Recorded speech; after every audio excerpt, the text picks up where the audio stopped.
Well, howdy, y'all. This is Jason, the owner and founder of Southern Bush Motorsports. We have a really good Tales from the Bush for you today. This was a place deep in South Carolina bayou. Well, I wouldn't call it a bayou, maybe the swamp area. And it was an old tow yard.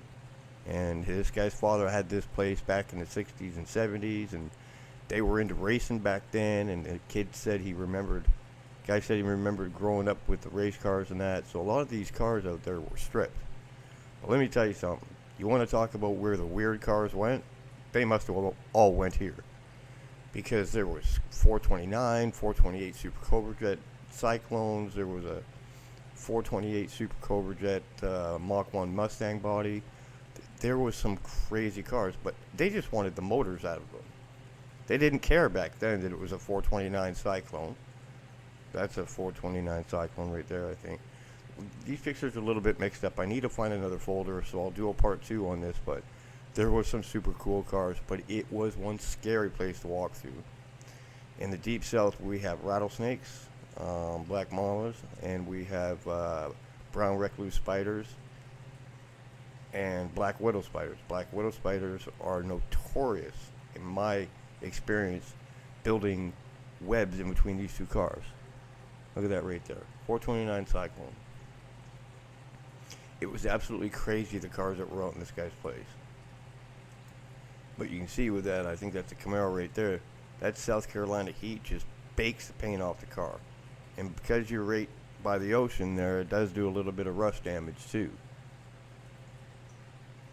So I can't remember what this is. I think it was a Javelin. He had lots of Javelins, Cyclones, Camaros, Chevelles. I actually think there was a Charger there. I can't remember. But, you know, when y'all are looking at these pictures and stuff, you got to remember something, that I retired 12 years ago. So I couldn't tell you if these cars were still there, and I wouldn't want to send people on a wild goose chase. Unless it's a really big yard, I might, have an exclusive group where I give away tips. Look at all these old station wagons. There was 100 of them. Every one of them was completely untouched. And I mean, nothing done to them. That was underneath the hood of one of those cars. That was a big block motor in that thing, under the hood of one of those station wagons. And that's why they kept them, was for the motors. They were hardcore racers. But I remember I picked up some of these cars, but these cars were so buried and the trees were growing up around them so bad that extracting them was just almost not possible. Lots of Mach 1 Mustangs, lots of Mustangs there, but these cars were stripped, and I mean they were really stripped. But like that Javelin right there, that looked like it was an original paint Javelin, not a single part missing off that car. Some of the cars they never touched, some of them they did touch. Look at these Mustang bodies.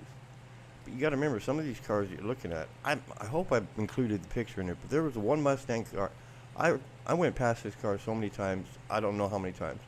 And one day I decided to get the VIN number off it and run it, because it had this look to it. Something was up with this car. So I called a couple people and that, and I got a call back from a guy.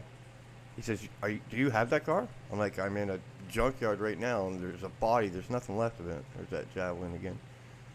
I'm like, there's nothing left of the car, but, the numbers are here and the body's here. And he's like, how much do you want for it? And I'm like, who are you and what are you willing to pay? And he's like, his name was Marty. I think he's famous for something. I don't know what it is, but... And he really wanted the car. There's another Cyclone. And it turned out, when it was all said and done, obviously he wouldn't tell me what the big deal about the car was. It was some 428 Super Cobra Jet track pack 4-speed demo car or something like that everybody had been looking for. There's another Cyclone GT. And of course, I didn't know that. So I missed the window on that one. But supposedly everybody had been looking for this car. He had me drag that car out of there that day. He paid me a ridiculous amount of money to put it on my trailer and drag it out and bring it to him. There was a lot of situations, not like this part right here, but there was a lot of situations where cars were piled on top of each other. There was Cougar XR7s, the Cyclone GTs, Torino GTs, just everything you could think of, that kind of weird and off stuff that nobody really cares about, but it was just insane. Believe it or not, that blue car right there was a Boss 302 Mustang. I remember running the numbers on that thing, and I couldn't believe that thing was just sitting there. I think that's another Cyclone GT 429 car, 428 car, I'm not sure. But you know, the family that had this place, they were bracket car racers, I think. They just wanted the roadways to get back into the forest. But they were, I think, bracket racers or circle car racers. They just wanted the motors out of these cars. And also, they did a lot of towing. So a lot of these cars ended up at their place. You know, like I've said before, back in the 60s and 70s, you left the car on the side of the road too many days, and you're going to lose that thing. So look at that 4-speed pedal set up there. Manual shift pedal set up there. But, I mean, a lot of those cars that you see right there are all 428 cars, 429 cars, Super Cobra kits, so Cyclone GTs.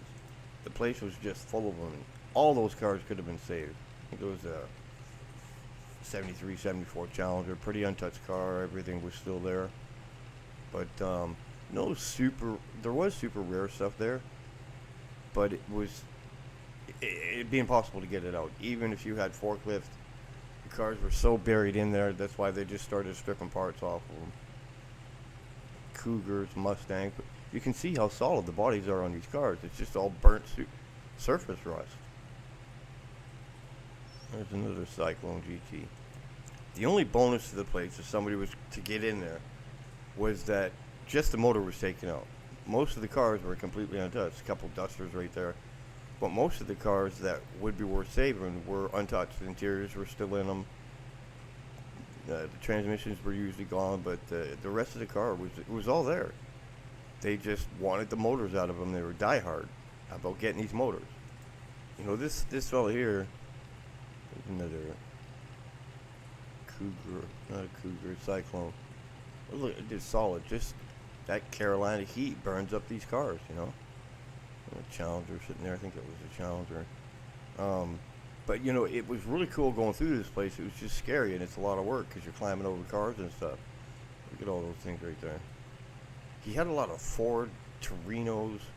There was a bunch of Cobra Torinos in there. It was just insane the amount of stuff that was there. But it just, like I say, the crappiest part about it was none of them had engines. You can see, none of them have engines right there. They took all the engines out. There's that Javelin again. I like that thing. That's the first time I had actually ever seen a Javelin. And I kind of fell in love with the cars. AMX cars. Really neat stuff. Look at that. A car piled on top. You know, as a car guy, I would kill for that car right there. That Mach 1. And he's got a truck sitting on top of it, I think. I mean, he put it there carefully, but the whole yard was, at one point, his dad had organized it. There was rows of stuff. It was set up for people to come and pick your own parts. Now, this right here was I think it was a Coronet. And at first I thought it was a factory convertible. I got all excited about it and stuff and took pictures, and then I realized that they had just cut the top off the thing. You know, and I was like, oh my goodness, what have they done with this thing? But right there, you know, I think that's a 318 car. But talk about a straight hoop-de-doo car. But the craziest thing about this car was how solid it was. It was a shame that somebody had cut the top off the thing. It was actually a really solid car. But, you know, what can you do? They put a roll cage in it and they welded it and they just cut the top off.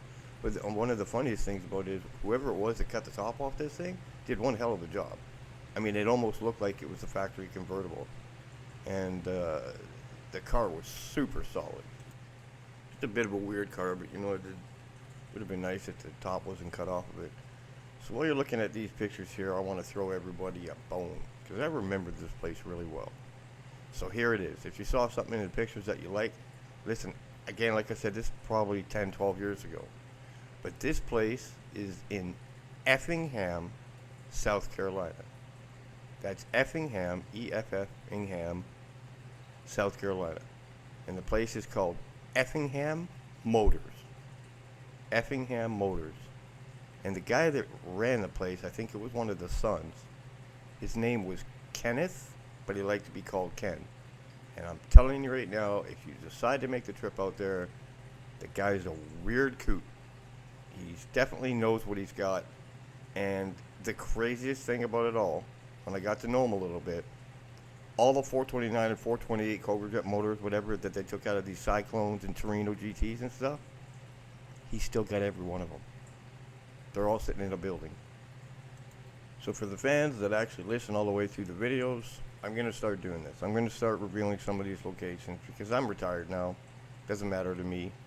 But, you know, I used to go, I didn't look for cars that were in people's backyards or sitting on the front of the house where they just want people to come and talk to them. I went to World History Library. So Johnny went off the bridge with a 69 Hemi Charger. Well, that Charger's still down there because they didn't go and do it. Didn't go and get it. So hope you enjoyed this, and make sure you stay tuned for more Tales from the Bush.